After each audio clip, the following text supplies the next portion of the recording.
Shalom, Bapak Ibu Saudara yang dikasihi oleh Tuhan. Satu minggu sudah kita jalani dan kita boleh melihat bagaimana Tuhan bekerja, berkarya dalam hidup kita dengan ajaib. Kita boleh ada sampai hari ini, itu karena kebaikan Tuhan. Itu karena anugerah Tuhan yang besar. Oleh sebab itu pada pagi hari ini, mari kita menghampiri tahta Allah. Mari kita mengarahkan hati kepada Allah. Mari kita datang untuk menyembah Tuhan. Pertolongan kita datangnya dari Tuhan yang menciptakan langit dan bumi serta segala isinya.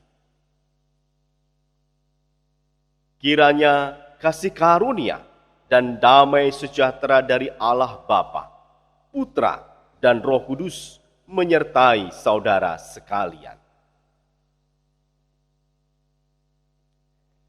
Jika kita ada sampai hari ini, bukan karena kekuatan dan kemampuan kita, tetapi karena anugerah Tuhan yang melimpah atas kita. Mari kita memuji Tuhan yang telah menganugerahkan kehidupan bagi kita. Besar anugerah Tuhan. Ku ada sebagaimana ku ada, berdiri menghadap tatamu Bapa.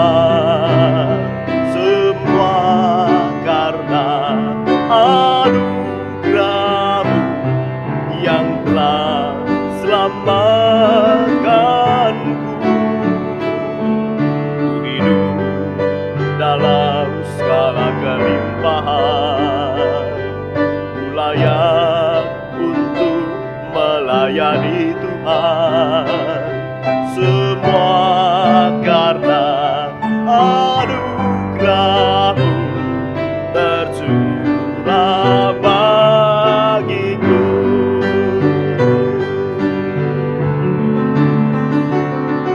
Besar anugerah-Mu, melimpah kasih-Mu, semakin hari semakin bertambah. Besar anugerah-Mu, besar anugerah-Mu, berlimpah kasih-Mu, semakin hari semakin bertambah. Besar anugerah-Mu.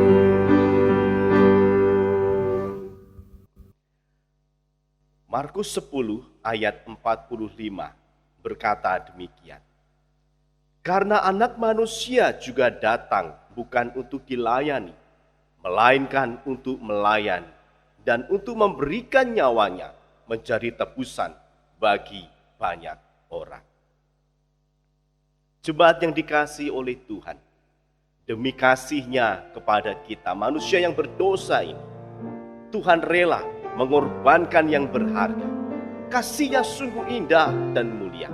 Karyanya begitu agung demi menyelamatkan kita. Kasih yang terindah,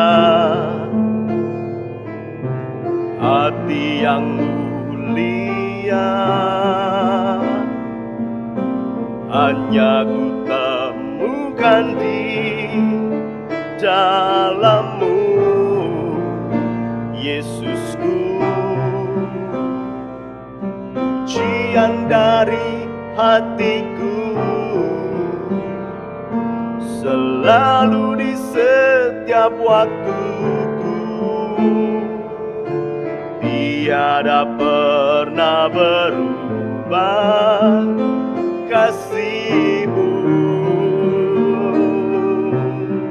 Karya terbesar dalam hidupku, pengorbanan-Mu yang selamatkanku. Engkaulah harta yang tak ternilai, yang ku miliki dan ku hargai. Yesus, Engkau ku kagumi.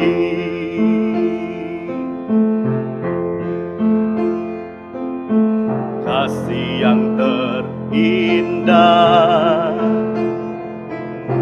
hati yang mulia, hanya ku temukan di dalam-Mu, Yesusku.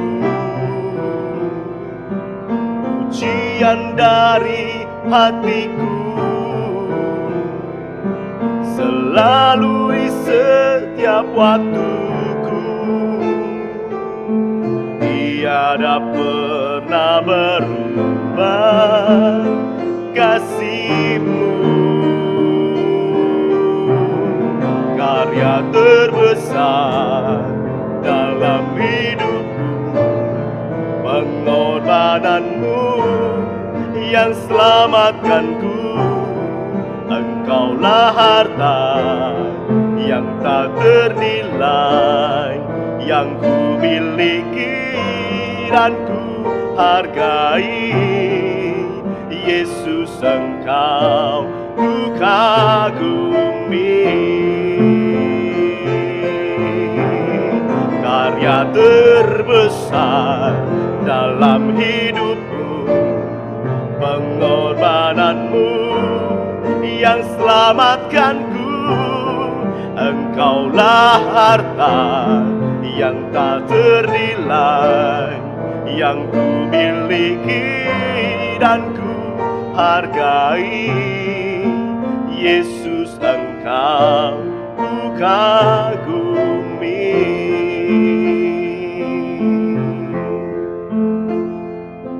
Mari kita mengaku dosa kita di hadapan Tuhan. Teladan kasih yang begitu nyata telah Engkau lakukan, ya Tuhan, melalui salib, kematian, dan juga kebangkitan-Mu. Bukan hanya keberanian menanggung derita, melainkan juga berkorban hidup seutuhnya bagi keselamatan manusia. Ajar kami untuk mewujudkan kasih kepada Tuhan dan kepada sesama kami, sebab kami seringkali gagal di dalam mewujudkannya. Maka tolonglah kami, ya Tuhan, merespon pengampunan Tuhan dengan sepenuh hati, berani menyatakan kasih kepada orang-orang sekeliling kami, berani pula menyatakan pengampunan kepada orang-orang sekeliling kami. Kami memohon di dalam nama Tuhan kami Yesus Kristus. Amin.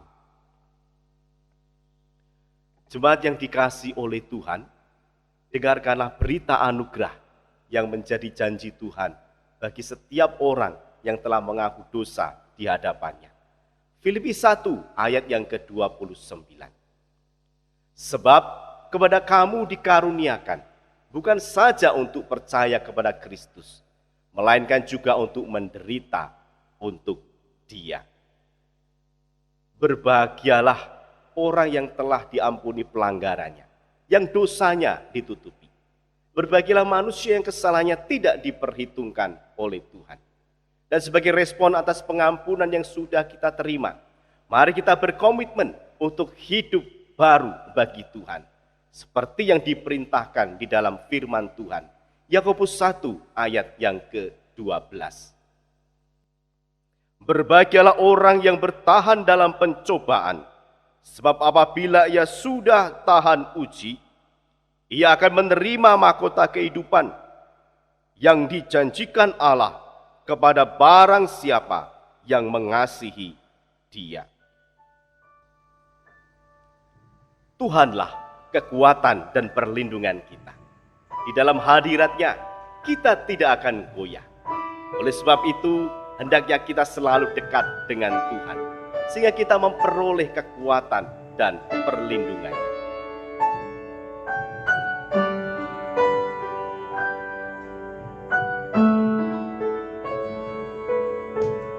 Engkaulah kekuatanku, tempat perlindunganku saat badai menerpa. Aku tak akan goyah,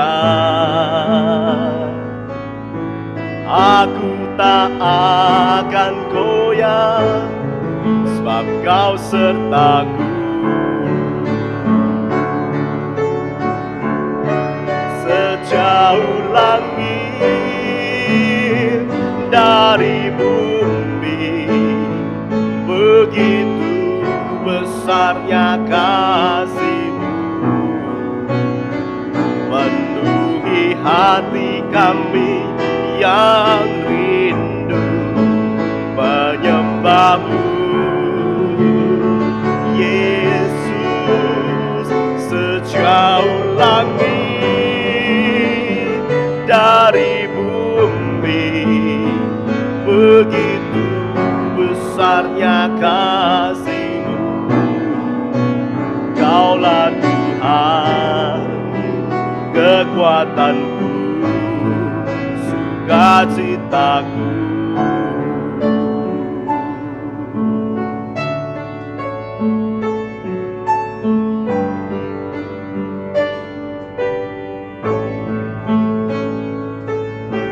Engkaulah kekuatanku,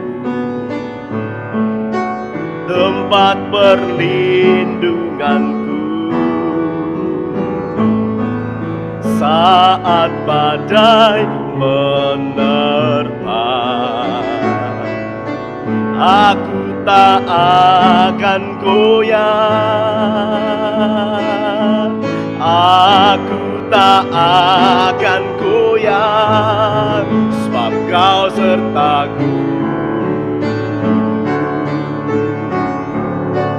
Sejauh langit dari bumi, begitu besarnya kasih-Mu, penuhi hati kami yang rindu menyembah-Mu. Yesus, sejauh langit dari bumi, begitu besarnya kasih-Mu. Kaulah Tuhan, kekuatanku, sukacitaku.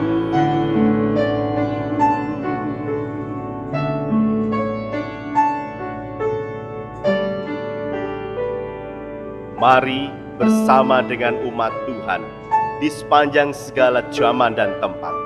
Mari kita mengikrarkan pengakuan iman kita seturut dengan pengakuan iman rasuli yang berbunyi demikian. Aku percaya kepada Allah, Bapa yang Maha Kuasa, Khalik langit dan bumi. Aku percaya kepada Yesus Kristus, Anak-Nya yang tunggal Tuhan kita, yang dikandung dari Roh Kudus, lahir dari anak darah Maria, yang menderita sengsara di bawah pemerintahan Pontius Pilatus, disalibkan, mati dan dikuburkan, turun ke dalam kerajaan maut. Pada hari yang ketiga, bangkit pula dari antara orang mati, naik ke surga, duduk di sebelah kanan Allah Bapa yang Maha Kuasa. Dan dari sana Ia akan datang untuk menghakimi orang yang hidup dan yang mati. Aku percaya kepada Roh Kudus, gereja yang kudus dan am, persekutuan orang kudus, pengampunan dosa, kebangkitan tubuh, dan hidup yang kekal. Amin. Mari kita masuk di dalam pelayanan doa syafaat. Tuhan, kami mengucap syukur. 1 minggu sudah kami lewati. Dan di dalam penyertaan Tuhan, kami dapat menjalani satu minggu ini dengan baik.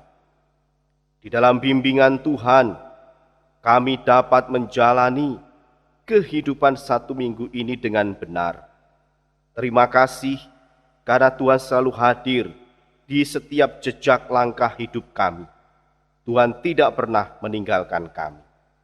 Sekalipun kami harus melewati kerikil, bahkan harus mendaki bukit yang terjal, yang membahayakan. Tetapi Tuhan selalu menyertai kami, bersama dengan kami, menggandeng kami, dan memampukan kami menjalaninya dengan baik. Terima kasih untuk kebaikan Tuhan, untuk kasih setia Tuhan. Dan kiranya di dalam perjalanan hidup kami satu minggu yang akan datang, Tuhan juga tidak lelah untuk menyertai kami, untuk menopang kami. Ketika kami menjadi lelah, kiranya Tuhan yang menguatkan kami, yang memberi kepada kami semangat, yang memberi kepada kami kemampuan lagi untuk melangkah, untuk menjalani kehidupan dengan baik. Hingga kami boleh menyelesaikan satu minggu dengan baik, dengan benar pula. Terima kasih ya Tuhan, kami serahkan usaha pekerjaan kami serahkan rumah tangga kami, perekonomian kami serahkan pendidikan kami ataupun anak-anak kami. Kami mau percayakan sepenuhnya kehidupan kami, keluarga kami kepada Tuhan. Bahkan juga pelayanan-pelayanan kami, kiranya Tuhan tetap menolong, sehingga kami terus Tuhan pakai menjadi alat bagi kemuliaan nama Tuhan. Kami berdoa bagi kerinduan kami bisa beribadah lagi di gedung gereja, bisa beraktivitas lagi di luar rumah dengan leluasa tanpa harus dihantui dengan perasaan takut dan was-was karena masih adanya pandemi. Tuhan, oleh sebab itu kami berdoa, kiranya Tuhan yang menolong negeri kami untuk segera bebas dari masa pandemi ini. Berkati pemerintah melalui upaya vaksinasi kepada masyarakat Indonesia, supaya semua masyarakat menerima dan menghasilkan imunitas tubuh mereka yang baik, sehingga mereka kebal terhadap sakit penyakit, secara khusus COVID-19. Tuhan berkati segala upaya yang dilakukan oleh pemerintah melalui Kementerian Kesehatan. Kami rindu ya Tuhan, suatu saat nanti kami bisa berkumpul lagi di gedung gereja untuk beribadah, untuk bersekutu bersama. Kami juga rindu bisa mengadakan persekutuan-persekutuan di rumah-rumah jemaat. Terima kasih ya Tuhan. Kami rindu juga bahwa bangsa Indonesia terus Tuhan pulihkan di dalam perekonomian, di dalam pendidikan, pariwisata, dan sektor-sektor penting yang menopang keberadaan negeri ini. Mari Tuhan, Engkau yang menolong dan memberkati. Berkati pula Presiden kami, kiranya Tuhan berikan kesabaran, kekuatan khusus, hikmat di dalam melaksanakan tugas dan tanggung jawabnya sebagai pemimpin negeri di tengah pencobaan yang begitu berat ini. Kiranya Tuhan tetap menolong sehingga negeri kami segera boleh dibebaskan dari masa pandemi ini. Terima kasih ya Tuhan. Kami serahkan gereja Tuhan untuk terus menjadi saluran berkat, menyatakan kasih, menyatakan terang bagi lingkungan di sekitar.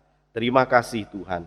Kami naikkan syafaat kami di dalam nama Tuhan kami Yesus Kristus. Amin.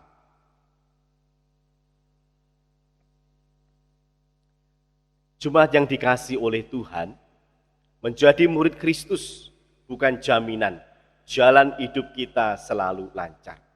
Ujian kadang Tuhan izinkan supaya kita menjadi semakin kuat, menjadi semakin teguh. Maka kadang Tuhan izinkan kita seolah kita berada di belantara. Kita sendirian, kita berada di dalam ancaman. Namun ingatlah bahwa Tuhan itu selalu berjalan bersama kita, mengiring langkah kita. Sering ku tak mengerti jalan-jalan-Mu Tuhan, bagai di belantara yang gelap. tanpa 1000 tanya, namun tetap percaya sejakku Tuhan sungguh sempurna. Ajarku memahami semua yang kau ingini, agar hidupku puaskan hatimu. Bagimu aku rela sepenuh hati menghamba, serahkan diri genapi karyamu.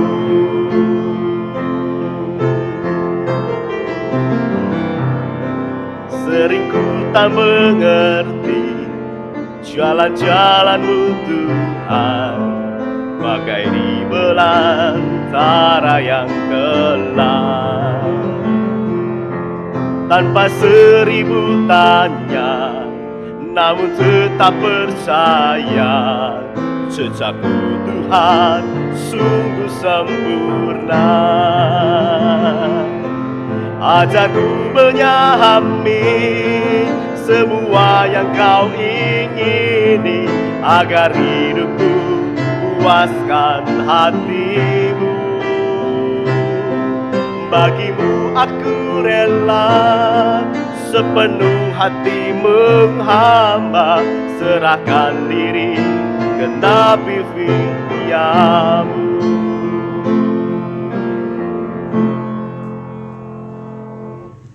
Jemaat, mari kita sekali lagi berdoa, memohon pertolongan Tuhan sebelum kita bersama-sama mempelajari kebenaran firman Tuhan. Ya Tuhan, kami perlu bimbingan dari Tuhan melalui firman-Mu, sebab kami begitu terbatas untuk mengerti jalan kehidupan. Maka saat ini berfirmanlah kepada kami ya Tuhan, sebab kami siap mendengarkannya. Bahkan kami juga siap untuk hidup seturut dengan jalan Tuhan. Demi Kristus Yesus kami berdoa. Amin. Bapak Ibu saudara yang kasih oleh Tuhan, mari bersama-sama kita membaca bagian firman Tuhan yang melandasi perenungan pada pagi hari ini dengan tema berani menderita. Saya mengajak untuk membuka Markus pasal yang ke-11, ayat yang ke-8 hingga ayat yang ke-10. Markus pasal yang ke-11, ayat 8 hingga ayat yang ke-10. Minggu ini juga disebut sebagai Minggu Palma atau Minggu Palem. Minggu di mana kita memperingati Yesus memasuki kota Yerusalem yang disambut diarak dengan meriah oleh masyarakat di kota Yerusalem. Saya akan membacakannya, Markus pasal 11 ayat 8 hingga ayat yang ke-10. Banyak orang yang menghamparkan pakaiannya di jalan. Ada pula yang menyebarkan ranting-ranting hijau yang mereka ambil dari ladang. Orang-orang yang berjalan di depan dan mereka yang mengikuti dari belakang berseru, Hosana, diberkatilah dia yang datang dalam nama Tuhan. Diberkatilah kerajaan yang datang. Kerajaan Bapa kita Daud, Hosana di tempat yang maha tinggi. Satu bagian lagi di dalam 2 Korintus pasal yang pertama, ayat 3 sampai 11. 2 Korintus pasal yang pertama ayat 3 sampai 11. Saya membacakannya. Terpujilah Allah, Bapa Tuhan kita Yesus Kristus, Bapa yang penuh belas kasihan dan Allah sumber segala penghiburan, yang menghibur kami dalam segala penderitaan kami, sehingga kami sanggup menghibur mereka yang berada dalam bermacam-macam penderitaan dengan penghiburan yang kami terima sendiri dari Allah. Sebab sama seperti kami mendapat bagian berlimpah-limpah dalam kesengsaraan Kristus, demikian pula oleh Kristus kami menerima penghiburan berlimpah-limpah. Jika kami menderita, hal itu menjadi penghiburan dan keselamatan kamu. Jika kami dihibur, maka hal itu adalah untuk penghiburan kamu, sehingga kamu beroleh kekuatan untuk dengan sabar menderita kesengsaraan yang sama seperti yang kami derita juga. Dan pengharapan kami akan kamu adalah teguh, karena kami tahu bahwa sama seperti kamu turut mengambil bagian dalam kesengsaraan kami, kamu juga turut mengambil bagian dalam penghiburan kami. Sebab kami mau, saudara-saudara, supaya kamu tahu akan penderitaan yang kami alami di Asia Kecil. Beban yang ditanggungkan atas kami adalah begitu besar dan begitu berat, sehingga kami telah putus asa juga akan hidup kami. Bahkan kami merasa seolah-olah kami telah dijatuhi hukuman mati. Tetapi hal itu terjadi supaya kami jangan menaruh kepercayaan pada diri kami sendiri, tetapi hanya kepada Allah yang membangkitkan orang-orang mati. Dari kematian yang begitu ngeri, Ia telah dan akan menyelamatkan kami.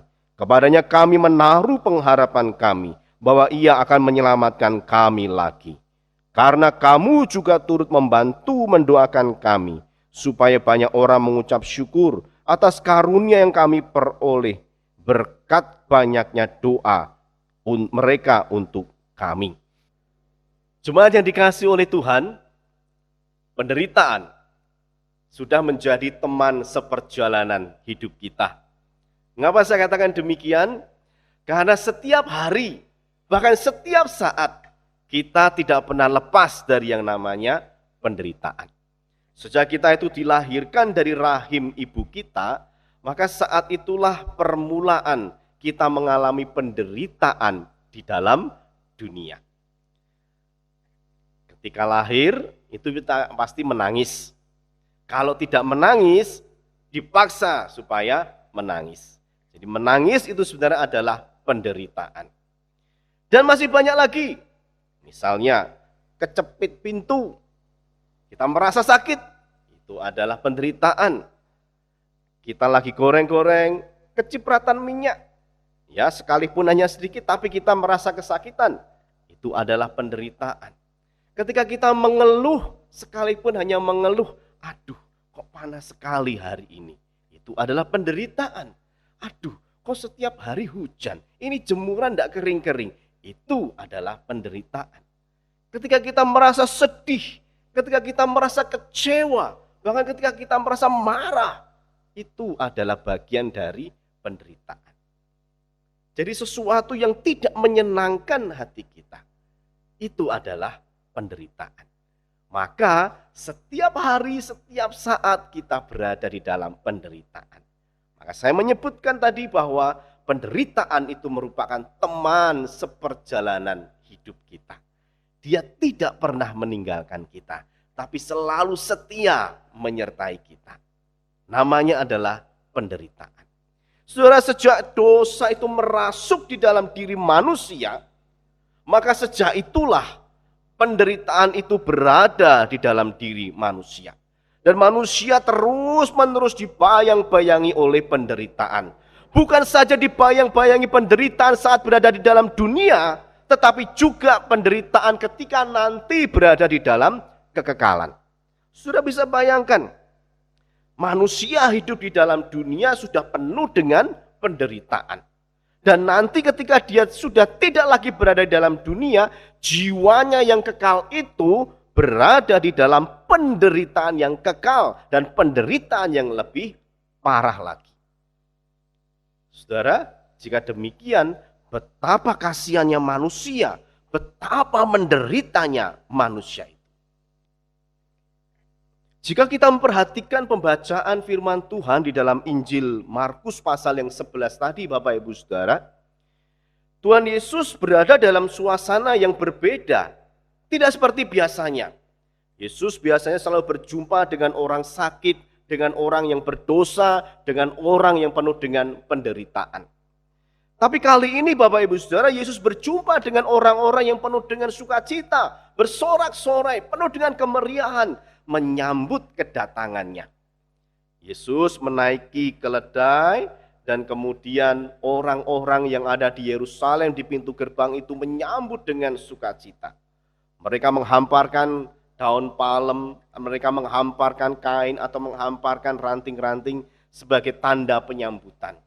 Yesus seolah-olah seperti raja, seperti pangeran yang memasuki sebuah kota. Bahkan Yesus diumpamakan seperti seorang pahlawan yang baru saja memenangkan pertempuran dan kembali ke kota. Mereka bersorak-sorai menyambut kedatangan Tuhan Yesus. Saudara, memang ini adalah suasana yang penuh dengan kemeriahan. Tetapi sebenarnya peristiwa ini menjadi awal pembuktian predikat Yesus sebagai anak domba Allah atau anak domba Paskah. Ya, Yesus datang ke Yerusalem itu bukan sekedar untuk merayakan Paskah, tapi Yesus datang ke Yerusalem untuk menyerahkan dirinya, menyerahkan hidupnya menjadi tumbal, menjadi korban penebusan dosa. Yesus menjadi anak domba yang disembelih. Maka dari itu, minggu ini disebut sebagai Minggu Palma, minggu yang menandai permulaan kesengsaraan Yesus sebagai anak domba Paskah. Dan tidak lama kemudian Yesus ditangkap, Yesus kemudian disalibkan, dan Yesus mati di kayu salib. Saudara yang dikasihi oleh Tuhan, kemeriahan itu berganti dengan penderitaan. Saudara yang dikasihi oleh Tuhan, penderitaan yang dialami oleh Kristus di dalam karya penyalibannya itu, penderitaan untuk menggantikan penderitaan kita yang seharusnya kita alami di dalam kekekalan. Apa artinya? Saudara, ketika kita nanti sudah tidak ada lagi di dalam dunia ini, maka jiwa kita yang kekal itu akan berada di dalam penderitaan. Ya, karena dosa yang sudah kita perbuat. Karena ketidaktaatan manusia, memberontak kepada Tuhan, maka sebagai hukumannya, kekekalan nanti kita akan mengalami penderitaan. Tetapi karena Kristus sudah disalibkan dan mati untuk kita, menderita sepenuhnya untuk kita, maka penderitaan Kristus itu menggantikan penderitaan kita yang seharusnya kita tanggung.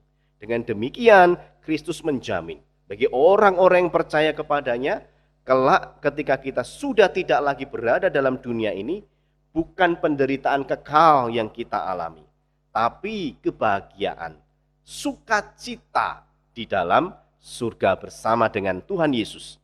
Itu menjadi jaminan bagi orang-orang yang percaya kepada Tuhan Yesus, karena penderitaannya sudah digantikan oleh Tuhan Yesus. Apakah dengan demikian penderitaan manusia atau orang percaya yang ada di dunia, yang masih hidup di dunia ini, kemudian juga dihilangkan oleh Tuhan? Karena Yesus sudah disalibkan, sudah menderita. Apakah penderitaan manusia itu yang ada di dunia juga dihilangkan?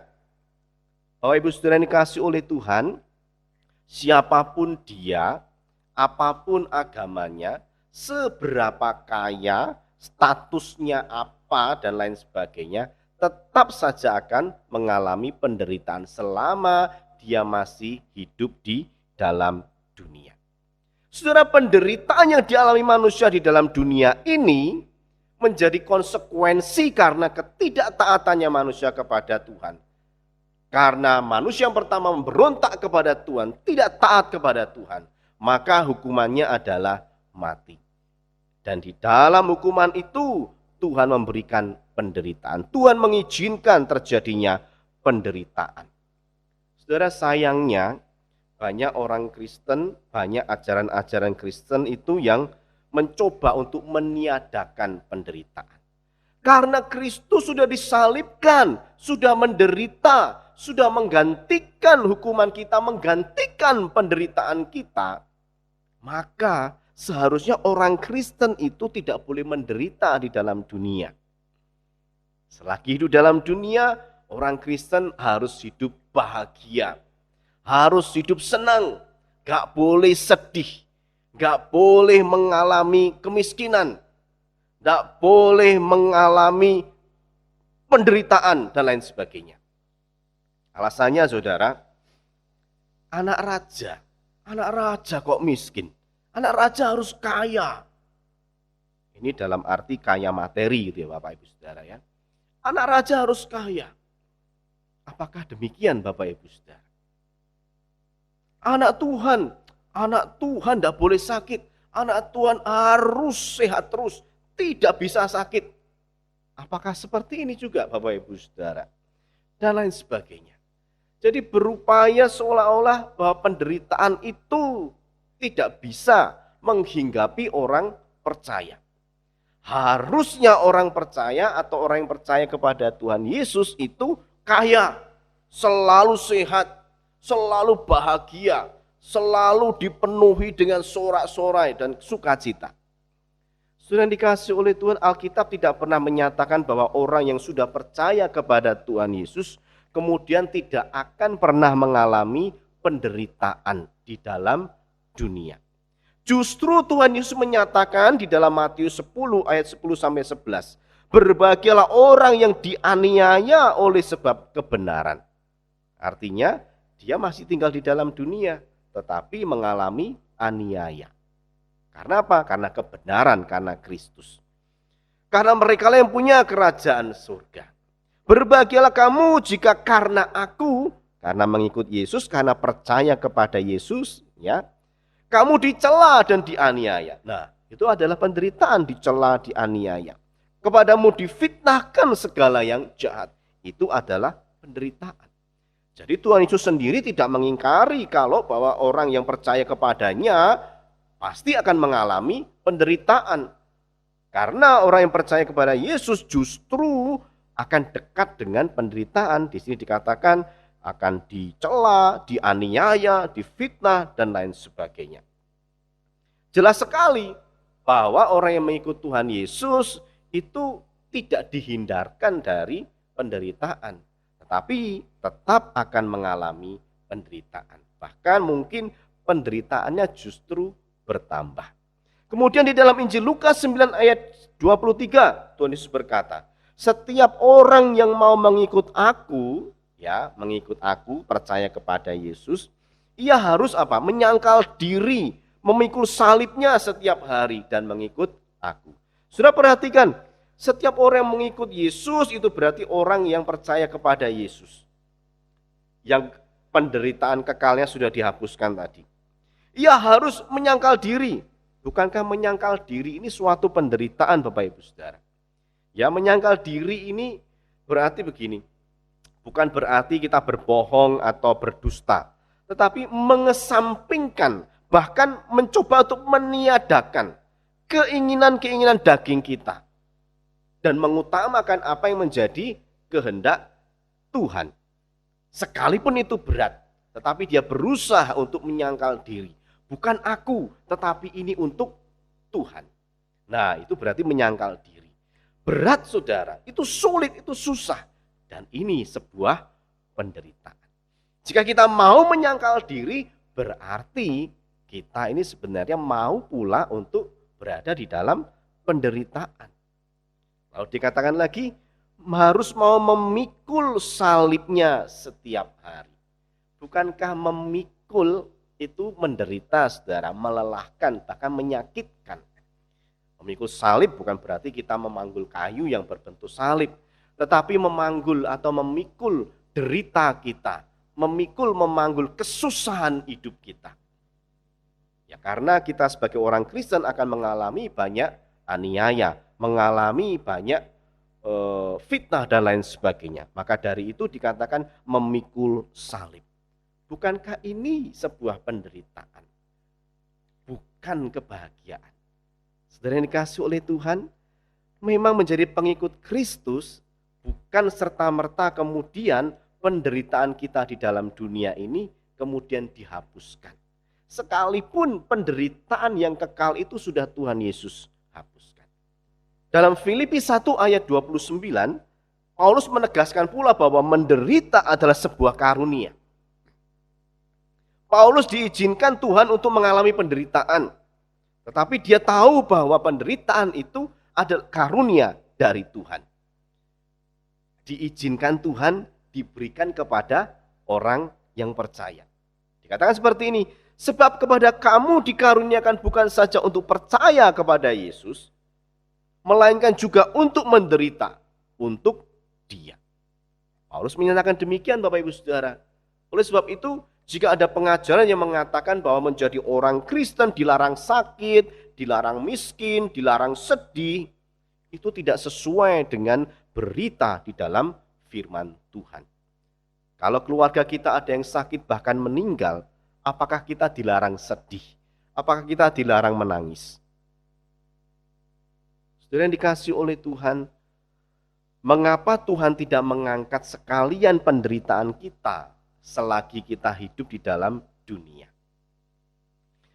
Kalau penderitaan kekal sudah Tuhan hapuskan, harusnya sekalian aja Tuhan penderitaan yang ada di dunia ini juga Tuhan hapuskan, sehingga semua murid Tuhan, semua orang percaya hidupnya penuh dengan sukacita, hidupnya penuh dengan kebahagiaan. Tidak ada yang miskin, tidak ada yang sakit, tidak ada yang sedih, tidak ada yang berkeluh kesah.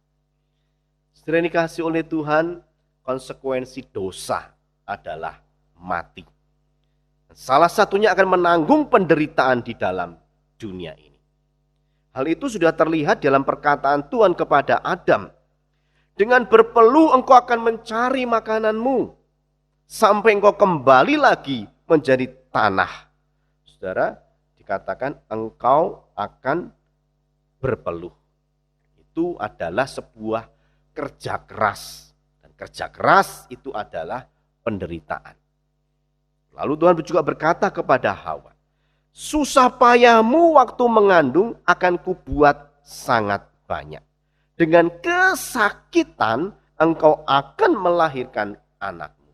Susah, payah, kesakitan. Itu sudah menjadi dalam tanda kutip takdir yang akan diterima oleh manusia. Yaitu mengalami penderitaan. Jadi ini konsekuensi yang harus ditanggung oleh manusia yang telah memberontak kepada Tuhan, Bapak Ibu Saudara. Dan penderitaan ini tidak diangkat oleh Tuhan, namun Tuhan menjamin bahwa Dia telah menyelesaikan penderitaan yang ada di dalam kekekalan. Kita tidak perlu lagi menanggung penderitaan di dalam kekekalan. Kita hanya menanggung penderitaan yang ada di dalam dunia ini. Jemaat bisa membayangkan apa yang terjadi jika tidak ada penderitaan di dalam diri orang percaya. Kalau hidup kita itu hanya penuh dengan kebahagiaan, penuh dengan kesenangan, kita mungkin bisa terlena. Kita justru malah hidup dalam dunia hedonisme yang selalu mengagung-agungkan kebahagiaan, kesenangan, kemewahan, hingga kita lupa kepada Tuhan. Maka benar kalau Tuhan itu masih mengizinkan kita mengalami penderitaan. Supaya kita juga ingat kepada Tuhan. Bahwa aku ini terbatas, aku lemah, maka aku perlu Tuhan. Banyak orang kecewa dan meninggalkan Tuhan. Dikira mengikut Tuhan itu enak. Dikira mengikut Tuhan itu sudah tidak ada penderitaan lagi. Tidak ada lagi kesusahan. Banyak orang kecewa kepada gereja, kepada orang Kristen karena mengajarkan pengikut Kristus tidak akan menderita, tapi nyatanya tetap menderita. Saudara, ini tentu menerima pengajaran yang keliru. Bahwa orang Kristen sesungguhnya dia akan dilepaskan dari penderitaan kekal. Namun Tuhan tetap mengizinkan penderitaan berada di dalam dirinya selama dia tinggal di dalam dunia. Memang kita tidak bisa menghindar dari penderitaan, karena itu konsekuensi dari dosa yang sudah diperbuat oleh manusia pertama. Namun kita tidak boleh takut dengan penderitaan, justru kita harus berdamai dengan penderitaan. Sama seperti kita tidak boleh takut dengan virus corona ini, tapi kita hidup berdamai, berdampingan, tapi kita mempersiapkan diri dengan baik dalam menghadapi COVID-19. Demikian juga dengan penderitaan. Kita tidak boleh takut di dalam penderitaan. Tidak boleh menghindari penderitaan. Tapi kita harus hidup berdampingan dengan penderitaan. Tapi kita juga harus tahu mengapa kita harus mengalami penderitaan. Saudara, melalui penderitaan kita semakin peka merasakan perhatian Tuhan bagi kita. Saat kita bahagia, saat kita senang, kita bisa lupa kepada Tuhan. Tetapi saat kita dalam penderitaan, dalam kesusahan, dalam kesulitan, sakit, penyakit, saudara, kita bisa merasakan perhatian Tuhan kepada kita.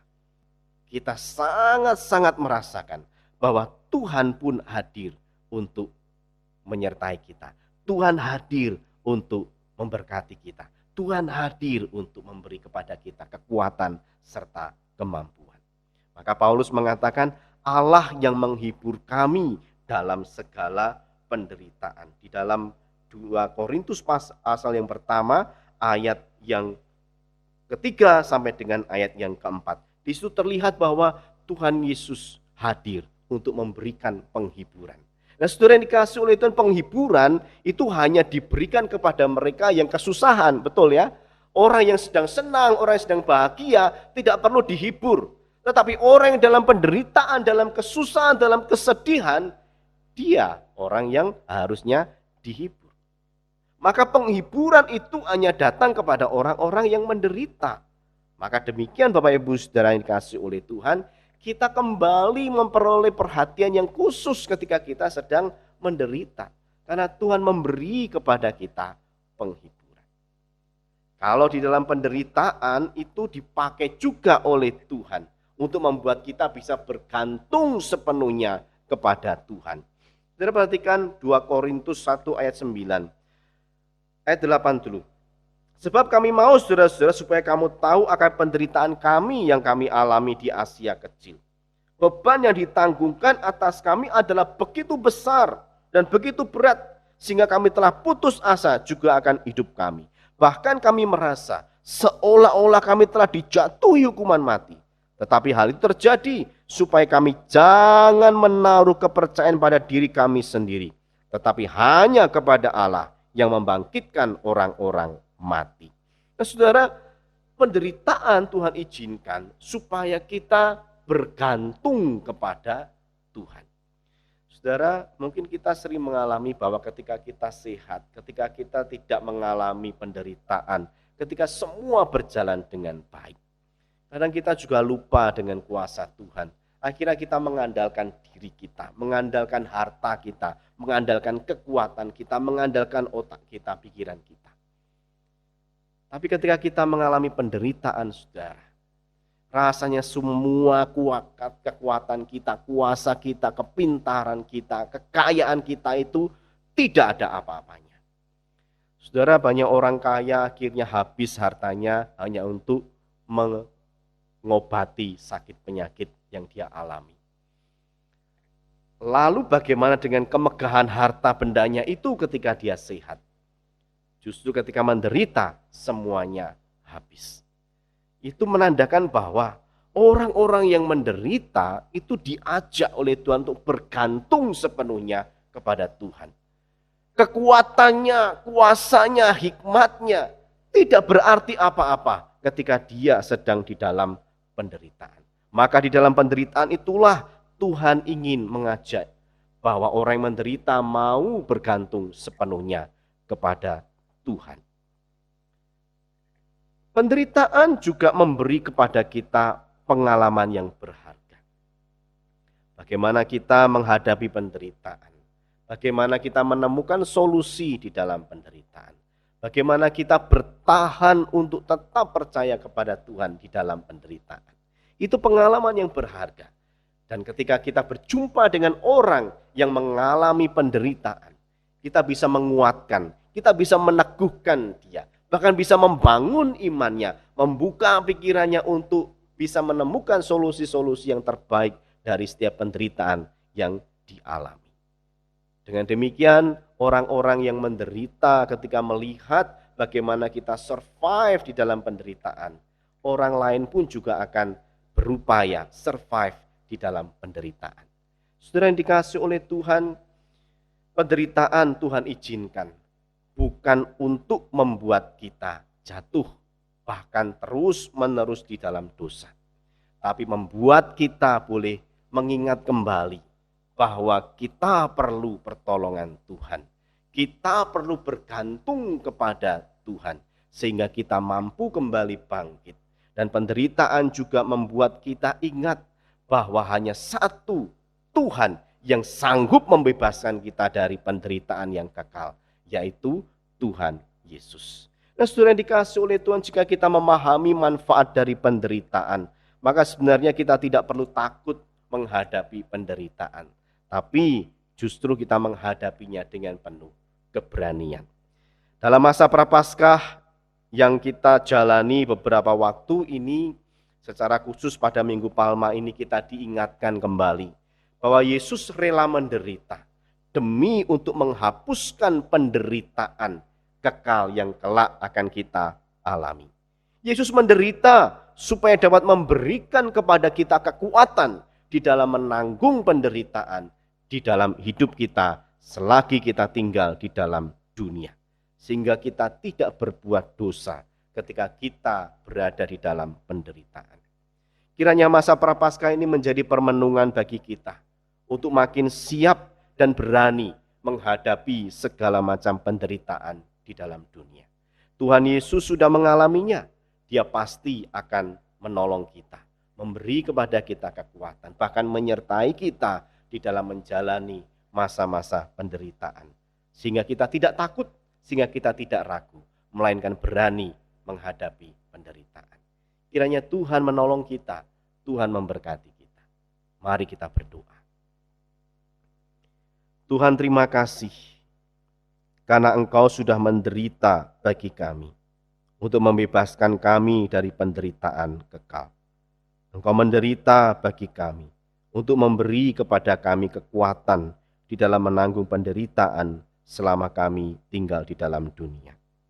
Tolong kami Tuhan, supaya kami tidak takut untuk menderita. Sebab Tuhan bersama dengan kami, memberi kepada kami kekuatan, memberi kepada kami kemampuan untuk menghadapi segala macam penderitaan dunia. Tuhan, tolong kami supaya kami tetap percaya kepada Tuhan dan bergantung sepenuhnya kepada Tuhan, mengandalkan Tuhan saja. Dan di dalam penderitaan kami semakin merasakan kasih sayang Tuhan, kelembutan Tuhan untuk menolong kami.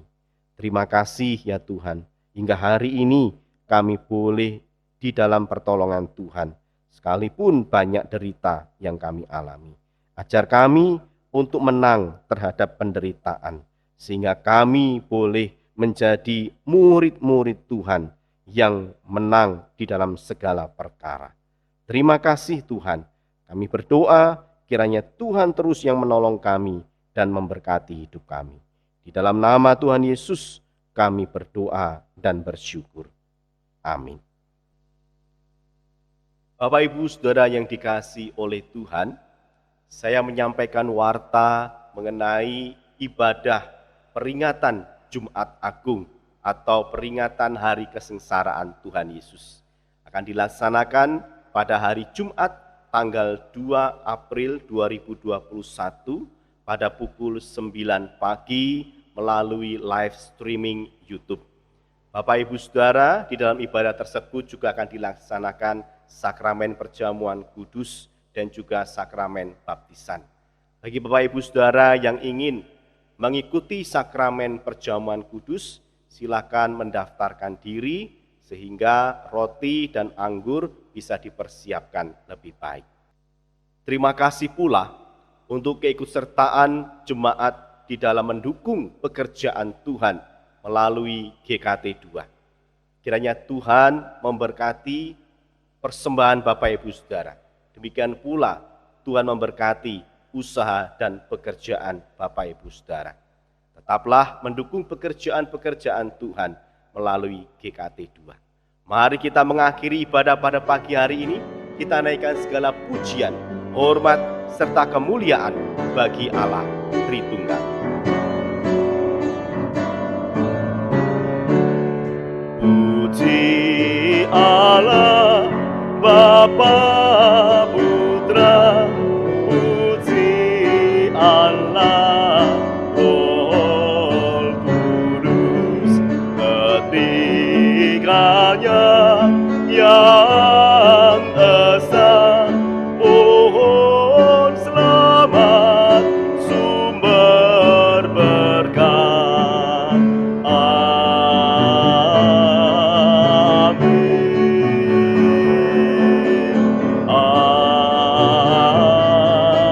Amin.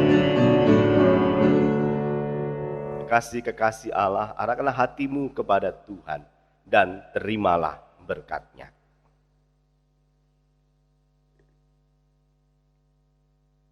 Kiranya kasih karunia dan damai sejahtera dari Allah Bapa, Allah Putra, serta penghiburan, kekuatan, dan sukacita dari Allah Roh Kudus menyertai engkau sekalian, memampukanmu untuk dapat hidup menjalani hari-hari dengan baik, sekalipun berada di dalam penderitaan.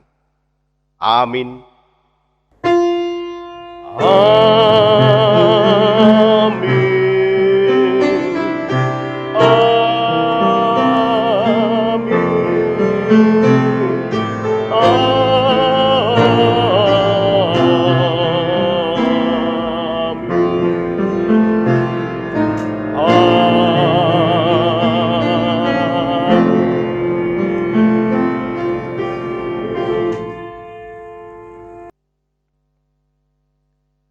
Kebaktian selesai, jemaat dipersilahkan mengambil saat teduh. Sampai jumpa minggu depan. Kiranya Tuhan Yesus menyertai serta memberkati Bapak Ibu Saudara.